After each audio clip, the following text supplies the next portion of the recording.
This is Brass Check, and we're recording this on Tuesday, May 12th, and this is a response to the New York Times headline that Dr. Tony Fauci has declared that reopening the economy will cause needless suffering and death. Needless suffering and death is something that he is an expert in, and we need to look at the needless suffering and death that Tony Fauci has created.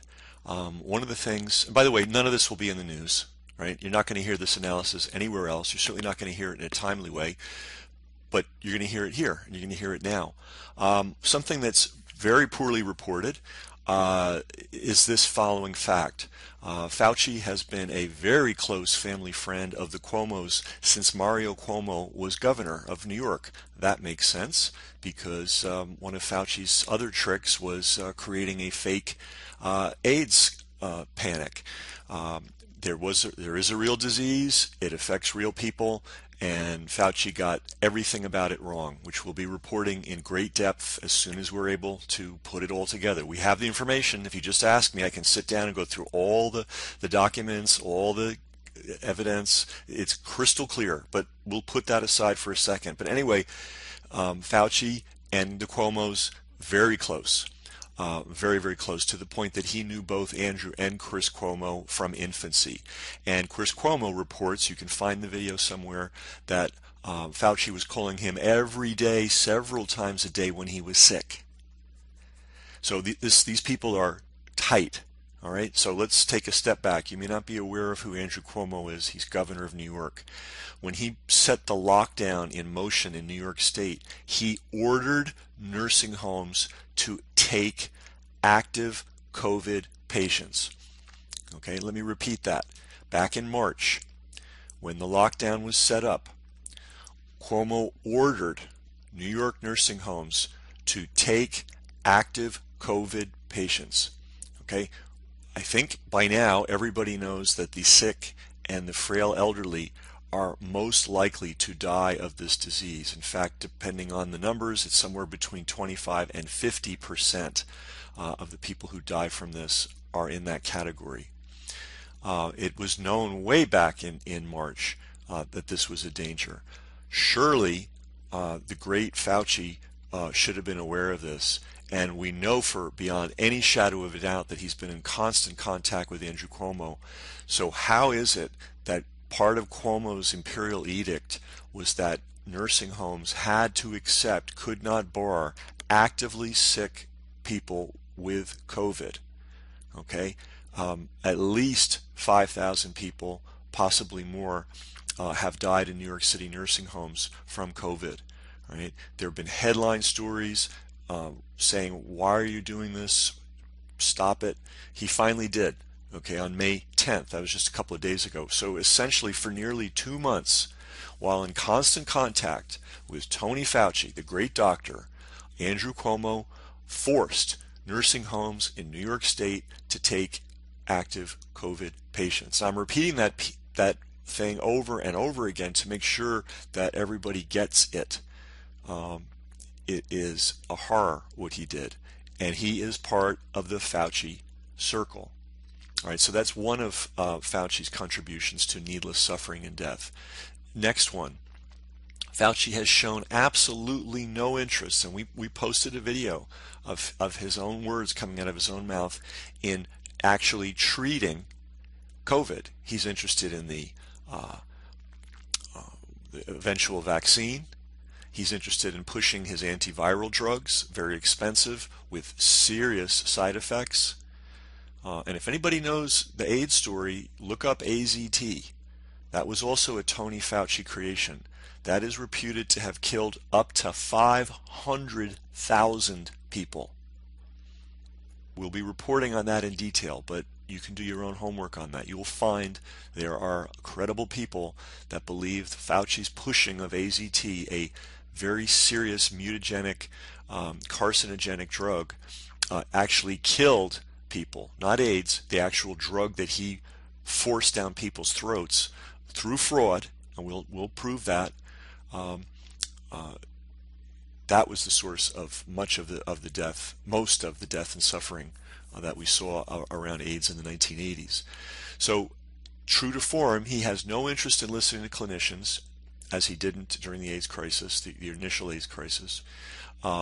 He ignores them.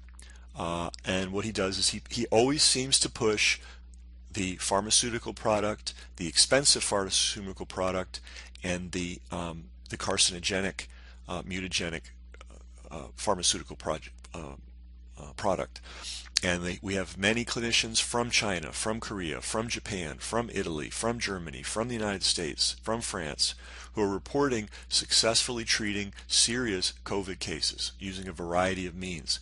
One of the things many of them are saying is that putting people on ventilators, intubating them, should be the final last resort, that it's a very dangerous thing and it almost always fails, and that everything should be done to prevent that.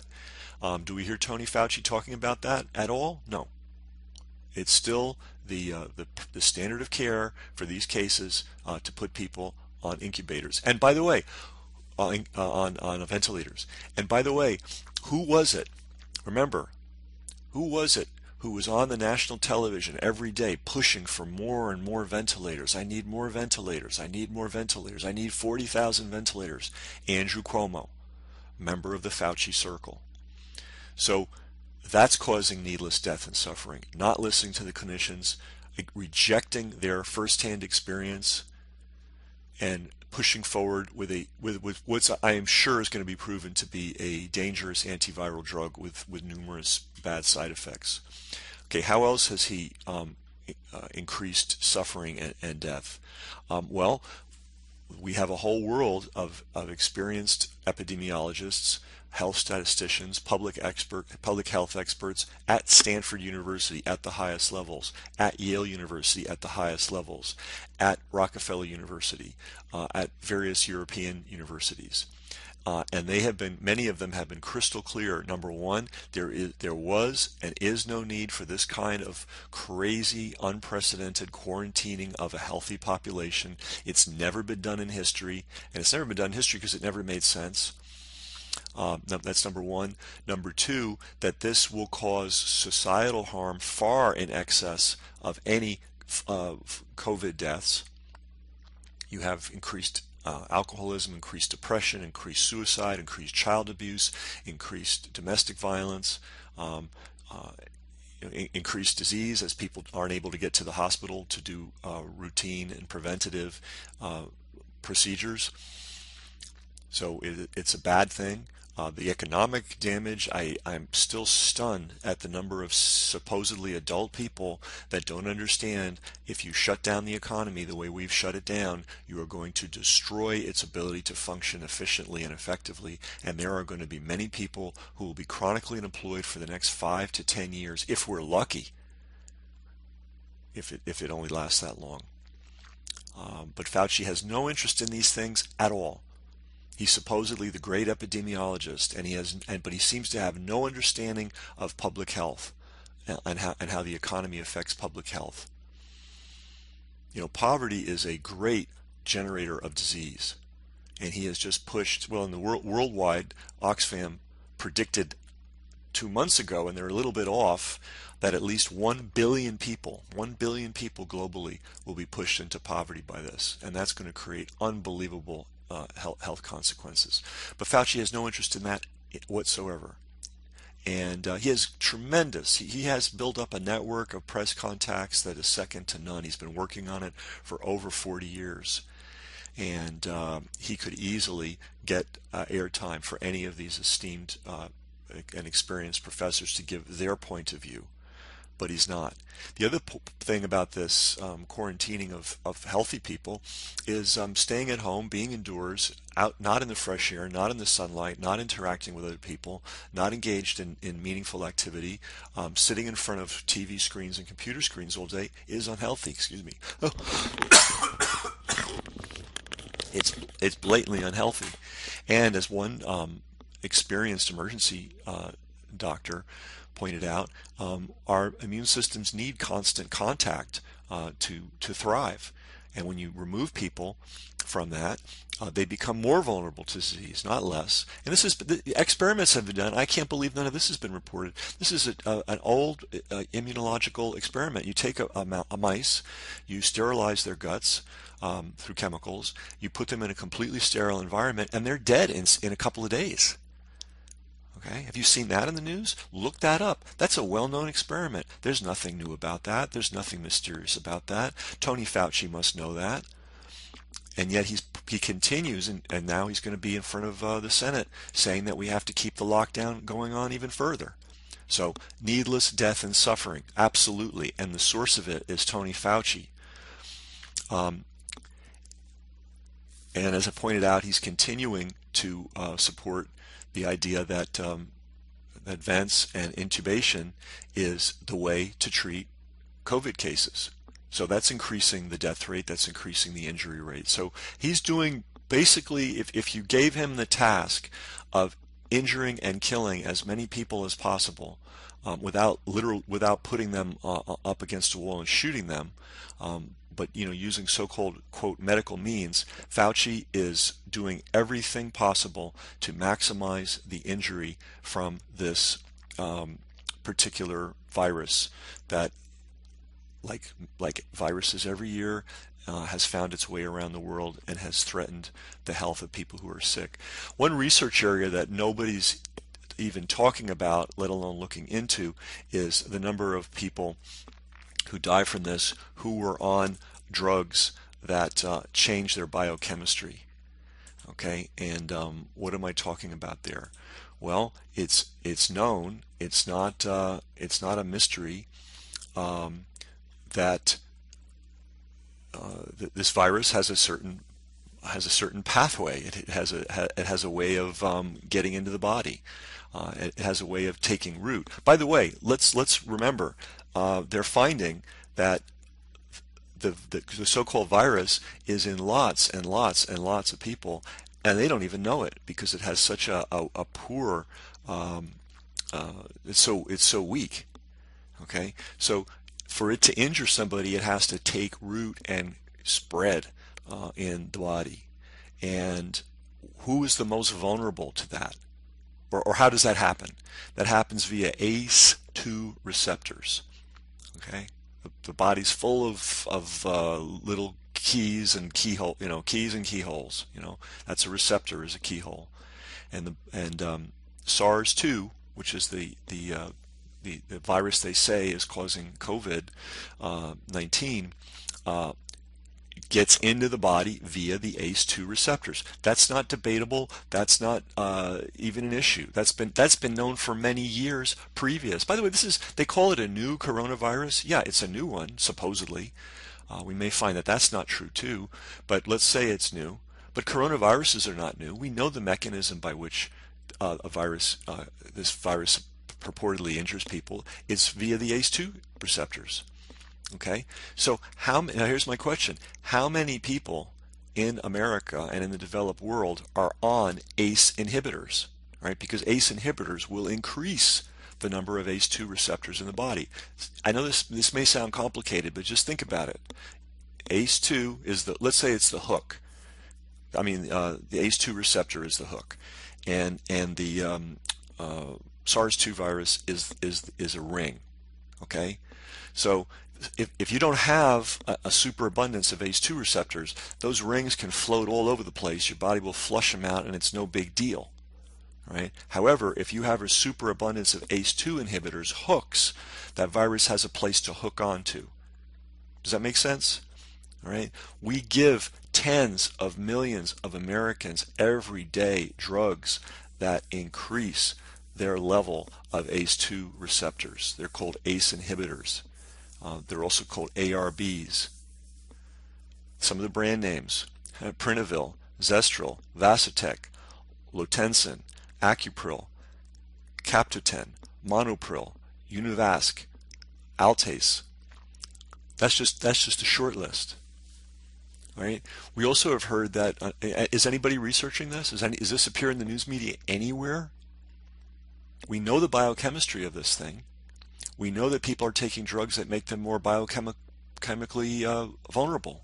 How could this not be the news? And yet it's not. This information is completely censored. I also have to ask, given how many people are on opioids, because the opioid crisis was not resolved, by the way. It was still a catastrophe, a pharmaceutical industry induced catastrophe, a catastrophe that took place under the watch of the World Health Organization, under the watch of the National Institute of Health, under the watch of the FDA, and under the watch of the CDC. And we have millions of people who are essentially opioid addicts thanks to their doctors. Okay, and we know beyond any shadow of a doubt, not debatable, that opioid addiction, opioid use reduces lung function.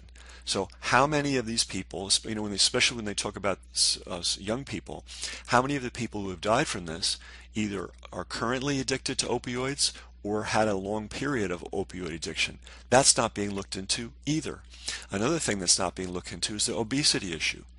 Okay, how many people are obese because they're on psych meds? If you know anything about psych meds, you know, number one, they're way overprescribed. Number two, they're extremely dangerous. Number three, one of their features is they induce obesity. They change the biochemistry of the body, and a person who would have not been obese under normal circumstances develops obesity. So we know obesity is a risk, but how many of the people who have that comorbidity were put into that by a pharmaceutical regime? Do you see where I'm going with this? Fauci, not just in this case alone, but in everything he's ever done, whether it's Ebola or Zika or swine flu, and certainly AIDS, and when our report on that comes out, it's going to curl your hair. He has always gotten it wrong. Always. And interestingly enough, coincidentally enough, he's always gotten it wrong in favor of an expensive, patented pharmaceutical solution that always has a serious negative side effect. This is the pattern of his career. So when he talks about excess death and suffering, you need to look at him. He's the source of excess death and suffering. We have all kinds of diseases, we have all kinds of frailties, all kinds of things happen. Okay, but when you relentlessly pursue so-called solutions that enrich the pharmaceutical industry at the expense of the population, then you have excess death and suffering, and that's what Tony Fauci is all about. And I am amazed that, is anybody else talking about this? Is it possible that I'm the only person in the world talking about this in this level of detail? I'm just shocked. But anyway, you can don't believe a word I say, but take everything I say and look it up and verify it for yourself. And maybe there are people that you read who you admire. Expose them to this information. Maybe you have friends and relatives and colleagues who are receptive and intelligent and are trying to understand what the heck's going on. Expose them to this information. It's not going to happen by itself. I can only do the research and the analysis and then put these things together. I can't go door to door and tell every person, but you're hearing it. Do what you can. If you just tell one person, it's a big advance. So needless death and suffering, yeah, it's happening, but it's happening because of Tony Fauci, not in spite of him.